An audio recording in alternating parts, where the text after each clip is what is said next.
pretty simple example just to kind of show how to use AFGROW for a simple case. This came out of the damage tolerance design handbook. We have a lower wing skin, and we've spanwise splice, and we'll make a few assumptions, but we will say that the material is 775 T7351. We have a plate thickness with the overlap of 1/8 of an inch, fastener hole diameter of 3/16, hole spacing of 0.40 or 3/4 of an inch, and edge distance of 1/2 inch, and so forth. And we'll start out with a quarter circular corner crack on one side of the hole, and then a secondary quarter circular corner crack on the other side of the hole. And we're going to assume that the plate is equally stressed in the spanwise direction, so that there's no fastener load. And you can see if we look at the spanwise direction, we're just saying these two plates are attached, and so if the load's the same, we won't expect any fastener load here. So I'm going to talk about the spectrum here. We're going to say we have a transport that's got a logistics mission and a training mission. And we're going to say that the logistics mission lasts 4 hours on average, and the training mission lasts 3 hours on average. And we're going to have 12 logistics missions for every 2 training missions. So we will then bring these into Spectrum Manager. We'll build up the spectrum. I'll go through those steps real quickly, and then we'll do the prediction. So I will stop this presentation here, put this up so I can see it. We'll open up AFGROW.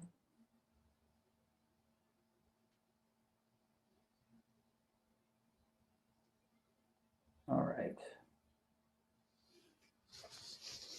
So the first thing is the thing about AFGROW is you don't have to worry about doing things in a certain order. You just need to make sure you get everything done before you run it. So I'm going to start out with input model, and I'm going to use the advanced model capability because we have 2 cracks. Okay, we start out with a plate, and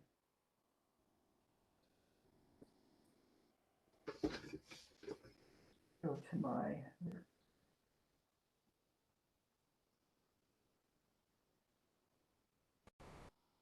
plate width, specify the plate width. So I'm going to just I'll stick with the 4 inches on this one, but we do specify the thickness is 1/8 of an inch. So I will change this to 1/8 of an inch. And then I will take a hole. I've got 3/16 hole. So I will place a hole, drag the hole down here, and 875 is my diameter. And my offset is measured from the left edge, and I said the edge distance is 1/2 of an inch, so that means I can change here to 0.5. That hole is now 1/2 inch from that edge. Now I will zoom in. I can just drag a box zooming in. I can put a corner crack on this side. Corner crack on this side. And I can change it to 0.45 by 5. And then I can add a secondary crack over here. I can make it 0.01, 0.01.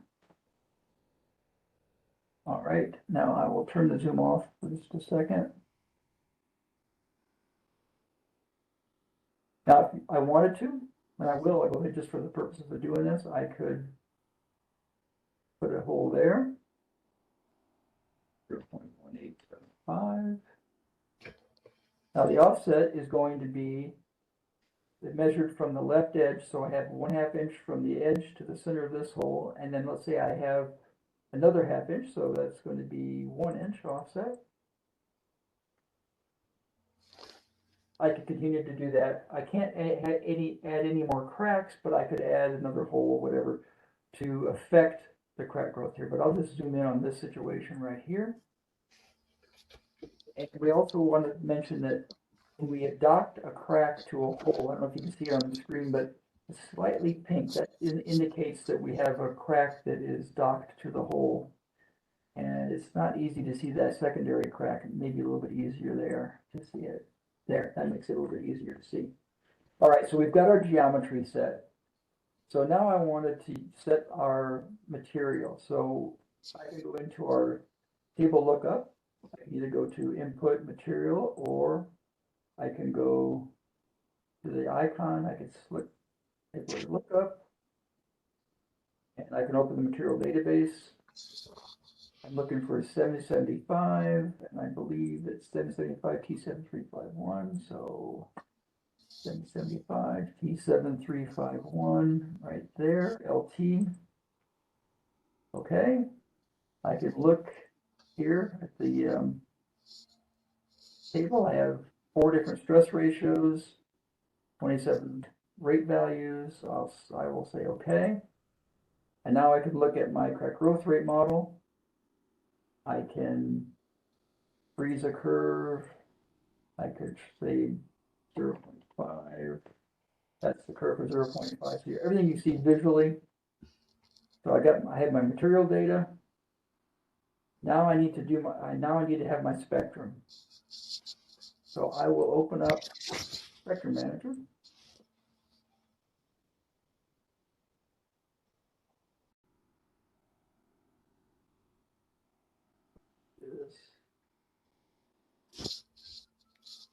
I hope this is easily seen by everybody. I'll create a new project. Call it example. Call it mission. I'll have things divided into missions. I won't put a description, and I'll create it. Now I have the data for the spectrum in a spreadsheet. I have logistics and training missions here. So I will tell Spectrum Manager that I'm going to add mission 1. And I'm going to simply copy.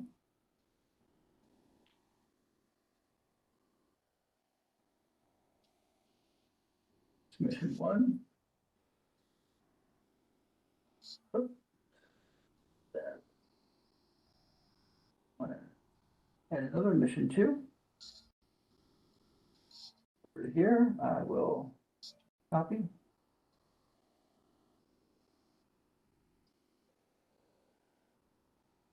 And paste. So now I have mission 1, mission 2. Now, I said in here that I have 12 logistics missions for every 2 training missions. So what I'm going to do is mission 1 is logistics, mission 2 is training. So I select sequence here.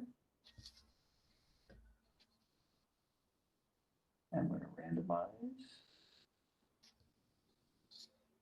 I'm going to have, again, 12 to 2.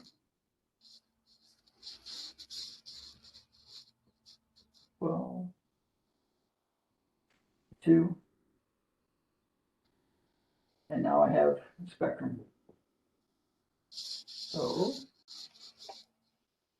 I can go back here, save it as, now we have 2 options. You can save it as an SPX, which is an XML formatted file. You can save it as the old text-based, which is the original AFGROW format. I generally will save it in the XML because XML allows us to remember extra descriptions or other features and damage tags or environmental tags, anything like that will be saved in the SPX format. So I'm going to use the SPX format, and I will put it in my desktop example. And it's now saved. All right. I can close these other windows.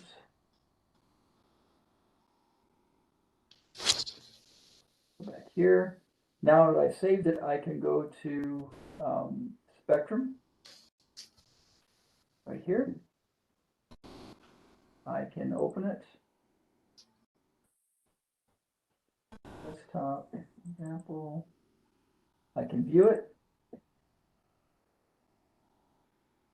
See, the maximum in this was 19.3, so that means when I close this view, go back to my spectrum, my multiplication factor will not be 1 because I'm using actual stress values in the spectrum.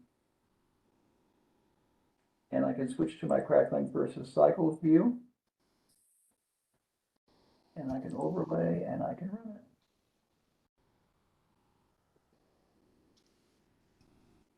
That happened fairly quickly, but you might have noticed that in this case, once this crack transitioned to a through crack, the other crack was still a corner crack. In the previous version of AFGROW, they would have both transitioned, but now it doesn't. And we look at the plot, and it looks like all of a sudden this crack shrunk. But the reason why it did this was because this is plotting C1, and initially the left crack is crack 1, and the right crack is crack 2. When this becomes a slot, then we don't have 2 cracks, we have just crack 1, so this reverted to plotting the crack length again for crack 1. So that's a quick example, and there may be questions, so go ahead and go ahead. If you have those questions, just put them in the chat and we'll talk about it. So I will close this.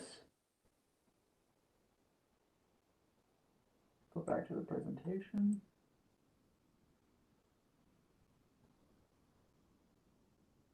And let's talk about AFMAT database.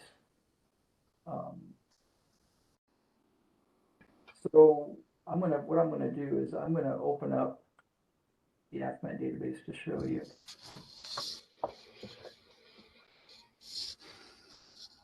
The browser.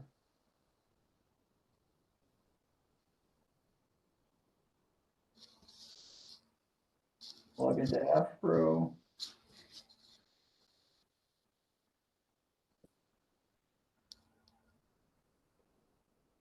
Okay, can everybody see this all right? Okay. So there's a couple things I want to mention here. I won't spend a lot of time on it, but we have the ability in AFMAT to look at and search based on a product reference for the data, the specimen geometry, or the test profile. And test profile is probably the most used because if I select test profile, I can open up a query. I can select from the alloy, property type, environment, so forth. Normally you maybe start out with the alloy, and I can pull down the different materials. Let's suppose we wanted to look for, see if we can find something simple. 7075 T6, or let's just say 7075. I want to look for all data for 7075. And if I apply that, it will probably find page after page of data, different types of data. So I need to kind of narrow that down so I can add a new expression. I can say, well, let's just look for property types, and I can select from crack growth rate data, jig integral. I can look for a plane strain or plane stress toughness, but let's look for crack growth rate data. And I can hit apply again. It'll narrow it down.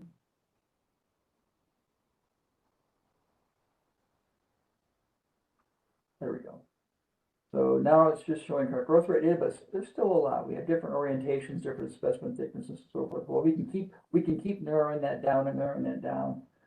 But you can add an expression, for example, and you could say, let's look for conditioned heat treatment And we can say, let's look for, let's just look for T3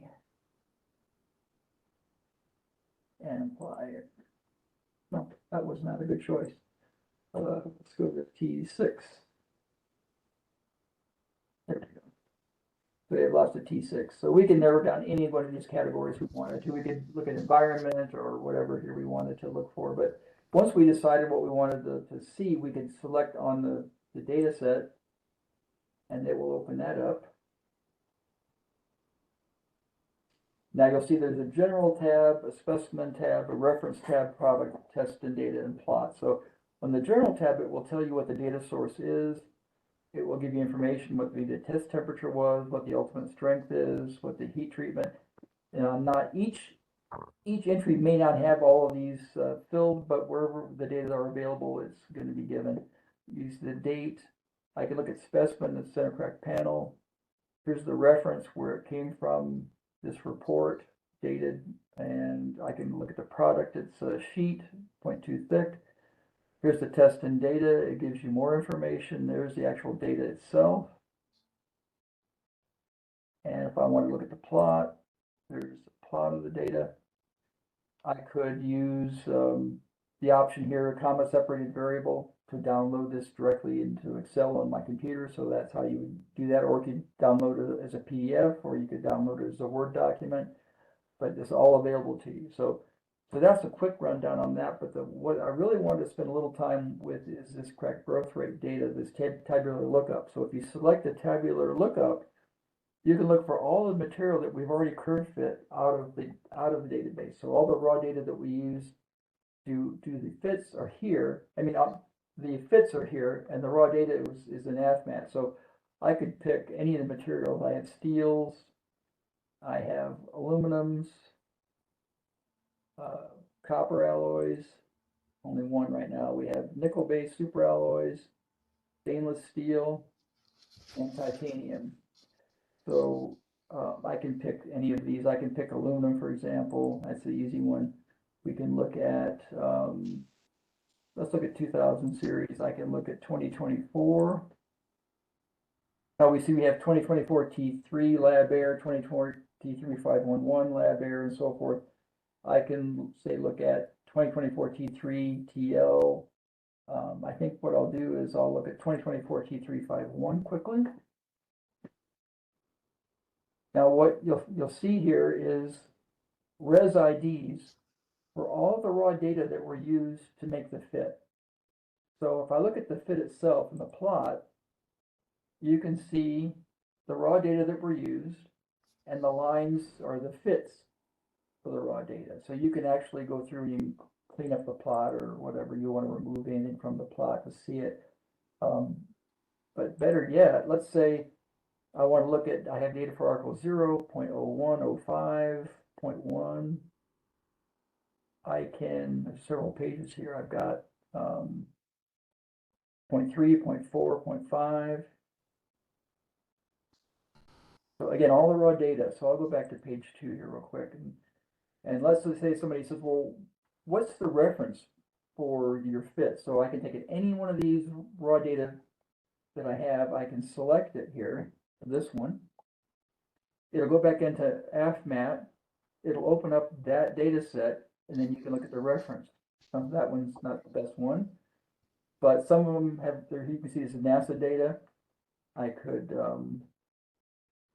go back. I could pick, see this one here, the R.3. Let's see what it is. And what the reference is. There it is. There's the report, date, everything. There's the plot of the data itself. So if you ever if somebody wanted to ask, well, what is this fit based on? You can actually go back and reference the data. That's the important thing. So, and if you want to use the fit, you can either select it here, for example, and download it onto your computer as a file that AFGROW can read. And again, you can have access to what all the references are for it. So that's pretty much what I have for you quickly for that database for the tabular lookup. But as I said, that we've included in the release itself of these tabular fits, but if you wanted to find the references, this is how you would do it. So I will close this, and I'm going to turn things over to Alex. He wants to talk about future development.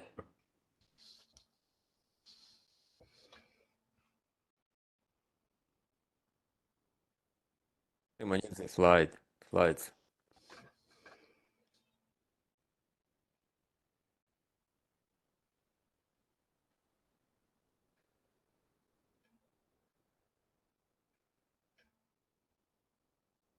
Thank you, Jim. I will not take much of your time right now. I guess we're about 3 minutes overrun our expected presentation time. What you see here is the things which we are going to work on and what we are working on right now. Whatever you see in a bold, that's the things which we are either working right now or we already finished, and they're definitely going to be incorporated in the next release of AFGROW, which would be release 5.5. The plans to have release out in about a year from now, and I mean, we're not always very good with keeping the releases deadline, but we will put a lot of efforts into keep that one. I guess I will read through them quickly. If you have questions about them, you can put them in the chat. Below the slide, there is a link on our to-do page where you can actually go and vote for importance of those releases to you. So reading quickly, what we're going to do, we're going to integrate cycle counter into Spectrum Manager. We're going to update our double oblique cracked hole solution. We're going to have ability to read uncounted data in a Spectrum Manager. We like to work on oblique pass-through corner crack at hole solution. We have the data, but it's hard to extract and process it. There was request to use the tab key to move to the next parameter in the property window and to use copy and paste using Ctrl-V, Ctrl-C from the output view. Right now, we don't have full range of RT data for corner through crack solution incorporated in AFGROW. And if this data out of the range, which the range is from, I believe, 0.3 R/T to 2. If the data outside, we still transition from double corner crack to double through crack solutions. And we're working on extend full range from 0.1 to 10. We have a request about working on stiffened panel solution. We're going to update advanced single corner crack and double corner crack solution with the latest finite element analysis data. We're going to do modification to AFGROW COM interface to make sure that all of the crack directions are coming through in our vents. We were requested to do spectrum severity comparison. There was a request to hide exceedance in spectrum plot better than we do it now. There is a request to plot exceedance curves in the Spectrum Manager based on the damage code. There is a request to use Spectrum Manager to combine different exceedance curves in one. There is a request to ability to click on status view item in a tree view to open appropriate dialog if it's making sense. And there is a request to visualize damage code, basically print a report based on that. There is a request to develop NC Bench plugin that can use AFGROW material model instead of whatever inside ANSYS, and we're kind of looking at it.